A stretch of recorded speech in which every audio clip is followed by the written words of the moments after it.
વલસાડમાં પત્ની સાથે પ્રેમ સંબંધની શંકાએ પિતરાઈ ભાઈની ફટકા મારી નિર્મમ હત્યા. વલસાડ પોલીસે ગણતરીના કલાકોમાં 2 આરોપીઓને દબોચ્યા. વલસાડ શહેરના ધરમપુર ચોકડી વિસ્તારમાં શંકાના વહેમમાં એક પરિવારે પોતાના સગા વાલો ગુમાવ્યો છે. પત્ની સાથે આડા સંબંધની શંકા રાખીને પતિએ મિત્ર સાથે મળીને પત્નીના જ પિતરાઈ ભાઈની વાંસના જાડા લાકડાના ફટકા મારીને ક્રૂરતાપૂર્વક હત્યા કરી નાખી છે. આ મામલે વલસાડ સિટી પોલીસે સરાહનીય કામગીરી કરી ગણતરીના કલાકોમાં જ મુખ્ય આરોપી સહિત 2 લોકોની ધરપકડ કરી લીધી છે.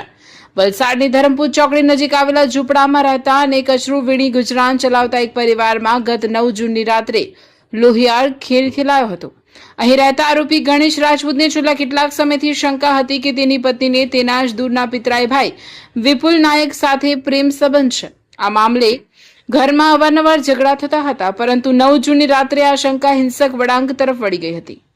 રાત્રિના સમયે આ જ મુદ્દે ફરીથી ઉગ્ર બોલાચાલી શરૂ થઈ હતી. વાત એટલી હદે વધી ગઈ કે ગુસ્સામાં અંધ થયેલા પતિ ગણેશ રાજપૂત અને તેના મિત્ર વિપુલ વાઘેલાએ નજીકમાં પડેલા વાંસના જાડા લાકડા ઉઠાવી લીધા હતા અને 35 વર્ષીય વિપુલ નાયક પર તૂટી પડ્યા હતા. આરોપીઓએ વિપુલના માથા અને શરીરના અન્ય ભાગો પર આડેધડ ઘા ઝીક્યા હતા. દરમિયાન ભાઈને બચાવવા વચ્ચે પડેલી બહેનને પણ આ હુમલાખોરોએ નિર્દયતાથી માર માર્યો હતો. ગંભીર રીતે ઘવાયેલા વિપુલ નાયકને તાત્કાલિક સારવાર માટે વલસાડ સિવિલ હોસ્પિટલ ખસેડાયો હતો, જ્યાં મોડી રાત્રે સારવાર દરમિયાન તેણે દમ તોડી દીધો હતો. ઘટનાની જાણ થતાં જ વલસાડ સિટી પોલીસ એક્શનમાં આવી હતી. મૃતકની બહેનની ફરિયાદના આધારે પોલીસે હત્યાનો ગુનો નોંધી ગણતરીના કલાકોમાં જ મુખ્ય સૂત્રધાર ગણેશ રાજપૂત અને તેના સાથીદાર વિપુલ હીરાભાઈ વાઘેલાને જેલના સળિયા પાછળ ધકેલી દીધા છે. હાલ પોલીસ આ મામલે કાયદેસરની કડક કાર્યવાહી કરી રહી છે.